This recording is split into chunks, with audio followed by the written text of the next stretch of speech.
Hello दोस्तों। आज हम देखने जा रहे हैं प्रोटोटाइप डिज़ाइन पैटर्न, जो कि ऑब्जेक्ट के क्रिएशन को सिंप्लीफाई करता है। इस पैटर्न में हम एक एग्जिस्टिंग ऑब्जेक्ट को बेस ऑब्जेक्ट मानते हैं और उस बेस ऑब्जेक्ट से हम मल्टीपल ऑब्जेक्ट्स क्लोन करते हैं। ठीक है। उन क्लोन्ड ऑब्जेक्ट्स की प्रॉपर्टीज हम चेंज कर सकते हैं, बट बेस ऑब्जेक्ट सेम ही रहता है। ठीक है। इससे हमें कोड का डुप्लीकेशन बचता है कि हम बार बार सेम ही तरीके की फील्ड्स नहीं सेट कर रहे होते। ये तो हम प्री डिफाइंड सेट का एक ऑब्जेक्ट ऑलरेडी क्रिएट करके रखते हैं और उससे हम नए ऑब्जेक्ट्स क्रिएट करते हैं। इसका एक रियल लाइफ एग्जांपल हम ये सोच सकते हैं, जैसे कि एक हमारा ई कॉमर्स पे फैशन वाला सेक्शन है, जहाँ पे हम टी शर्ट्स अपनी लिस्ट करा रहे हैं। ठीक है। अब टी शर्ट्स में जनरली उसकी प्रॉपर्टीज जैसे लेंथ हो गया, साइज हो गया टी शर्ट का। ठीक है। ब्रांड्स हो गए, या ब्रांड्स को अगर इग्नोर भी करते हैं, क्लॉथ टाइप हो गया, ये सारी चीज़ें काफ़ी चीज़ें सिमिलर रहती हैं। ठीक है। बट उसमें जो अपडेट हो सकता है वो क्या हो सकता है, उसका कलर। ठीक है। फैब्रिक टाइप और एक दो चीज़ें जो चेंज हो सकती हैं। तो हम एक बेस ऑब्जेक्ट रख सकते हैं जिससे हम क्लोन करके नई टी शर्ट्स बना सकते हैं, और वो नई टी शर्ट्स के स्पेसिफिक जो फील्ड्स हैं उनको अपडेट कर सकते हैं। तो एक एग्जांपल के साथ देख लेते हैं कि इसको मैंने किस तरीके से इम्प्लीमेंट करा है। तो जावा में एक क्लोनेबल इंटरफेस है, जो जिसमें हमारे पास एक क्लोन मेथड है जो हम इसमें यूज़ कर रहे हैं। ठीक है। तो यहाँ पे मैंने एक मॉन्स्टर इंटरफेस बनाया है जो क्लोनेबल टाइप का है, कि हम इस मॉन्स्टर का क्लोन बना सकते हैं। ठीक है। यहाँ पे मैंने एक ये क्लोन मेथड डिफाइन करा हुआ है, जो कि ये क्लोनेबल मेथड से ही आता है, सॉरी क्लोनेबल इंटरफेस से ही आता है। एक मैंने स्केयर मेथड डिफाइन करा हुआ है, और एक सेट साउंड डिफाइन डिफाइन करा हुआ है। ये सेट साउंड मॉन्स्टर का साउंड है। ठीक है। फिर मैंने यहाँ पे एक क्यूट मॉन्स्टर बनाया हुआ है। तो क्यूट मॉन्स्टर के हमारे पास नेम है, कलर है, साउंड है। कंस्ट्रक्टर में मैंने ये सारी चीज़ें सेट करा दी है पहले ही। और एक स्केयर करके मेथड है जो कि हमने यहाँ पे मॉन्स्टर के स्केयर में करा हुआ था। और दूसरा ये सेट साउंड है, यहाँ पे मैं साउंड को अपडेट कर रहा हूँ। तो यहाँ पे मैंने साउंड वो चीज़ ले रखी है जो नए ऑब्जेक्ट्स में हम अपडेट कर सकते हैं। ठीक है। कुछ मॉन्स्टर बुआ करके डराएंगे, कुछ हु करके डराएंगे। ठीक है। तो उस तरीके से, जैसे कुछ टी शर्ट्स एल साइज़ की, कुछ एम साइज़ की, इस तरीके से इसको अपडेट करा हुआ है। ठीक है। इसमें चेंजेबल प्रॉपर्टी यही है, नेम और कलर अभी सेम ही रखे हुए हैं, ज़्यादा दिक्कत लेने की वो चीज़ नहीं है। ठीक है। फिर मैंने एक ये मॉन्स्टर फैक्ट्री बनाई है। तो फैक्ट्री पैटर्न आपने देखा होगा, जहाँ पे हम ऑब्जेक्ट क्रिएट करके करते हैं, तो उसी का ही एक मॉडिफाइड वर्जन है। इसमें हम सारे के सारे मॉन्स्टर क्रिएट कर रहे होंगे। एक मैंने प्रोटोटाइप, एक स्टैटिक ऑब्जेक्ट ऑलरेडी बना के रखा है। तो ये प्रोटोटाइप में मैंने सारी फील्ड सेट करी हुई है। बॉब मॉन्स्टर का नाम है, कलर ब्लू है, और sound bulb bulb bulb bulb करके डराता है वो। ठीक है। दूसरी चीज़, यहाँ पे हमने क्रिएट मॉन्स्टर करके स्टैटिक मेथड बनाया हुआ है, जो कि इस प्रोटोटाइप मॉन्स्टर का क्लोन क्रिएट करता है। ठीक है।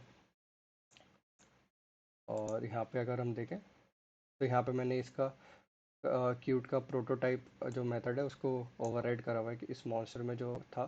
ठीक है। यहाँ पे हमने मॉन्स्टर का सुपर डॉट क्लोन कॉल कर रखा है, और उसकी वैल्यूज़ ये क्लोन कर देता है। जनरली जो क्लोनेबल इंटरफेस है वो रिलायबल नहीं होता है, क्योंकि वो शायद डीप क्लोनिंग नहीं कर पाता है। ठीक है। वो डीप क्लोनिंग सपोर्ट नहीं करता है। डीप क्लोनिंग मतलब ऑब्जेक्ट के अंदर ऑब्जेक्ट और उसके अंदर object.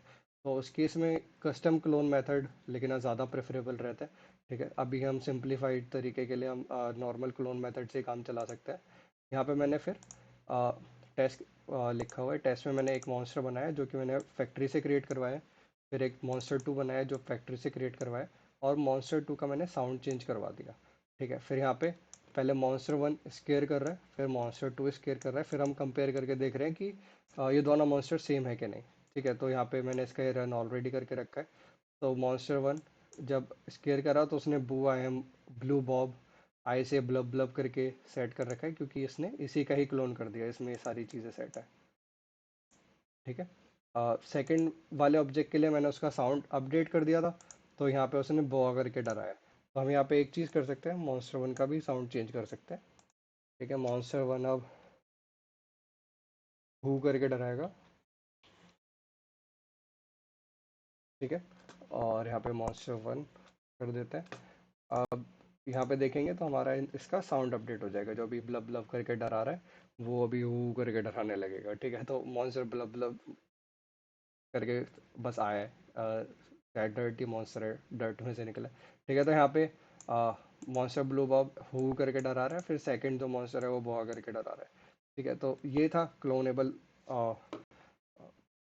Not clonable, prototype design pattern, तो हम क्लोनेबल इंटरफेस यूज़ कर रहे थे, वहाँ से थोड़ा नाम कन्फ्यूजन हो गया। ठीक है, तो ये था हमारा प्रोटोटाइप डिज़ाइन पैटर्न। इसके फ़ायदे हैं कि हम ऑब्जेक्ट के क्रिएशन को थोड़ा सिंप्लीफाई कर लेते हैं, क्योंकि हमने प्रोटोटाइप में ऑलरेडी ऐसी फील्ड्स रख रखी हैं जो सारे ऑब्जेक्ट में सिमिलर काइंड की हैं, बस हम उन्हीं को ही अपडेट कर रहे हैं जो हमें करनी है। तो थोड़ा ऑब्जेक्ट क्रिएशन सिंप्लीफाई रहता है, परफॉर्मेंस इंप्रूव रहता है क्योंकि हम सारी फील्ड्स को सेट नहीं कर रहे, तो एक like minuscule set of performance भी हम इंप्रूव कर सकते हैं। ठीक है, इससे रन टाइम में ऑब्जेक्ट क्रिएशन आसान होता है क्योंकि हमने सिंपल एक लाइक मॉन्स्टर फैक्ट्री से क्रिएट मेथड कॉल करा हुआ है।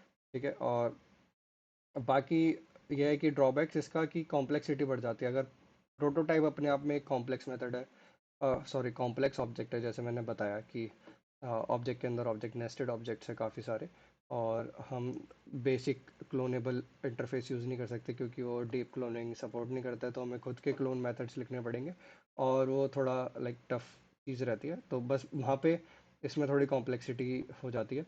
बाकी इसका इस्तेमाल हमें तब करना चाहिए जब हमें कॉपी बनानी हो, ऑब्वियस बात है क्योंकि हम प्रोटोटाइप कर रहे हैं, और इससे हम कोड के डुप्लीकेशन से बच सकते हैं क्योंकि हम हो सकता है अगर हम कॉपी नहीं बना रहे होते तो बहुत सारे ऑब्जेक्ट्स में हम सेम ही चीज़ सेट कर रहे होते हैं सेम ही डेटा के साथ, तो वो वहाँ पे डुप्लीकेसी बच जाती है। ठीक है, तो प्रोटोटाइप में इतना ही था। मिलते हैं अब अगले वीडियो में। कुछ ही डिज़ाइन पैटर्न्स बचे हैं, दो तीन आई गेस, और वो ख़त्म करके हम इस प्लेलिस्ट को कंक्लूड करेंगे। तब तक के लिए bye, thanks all, take care.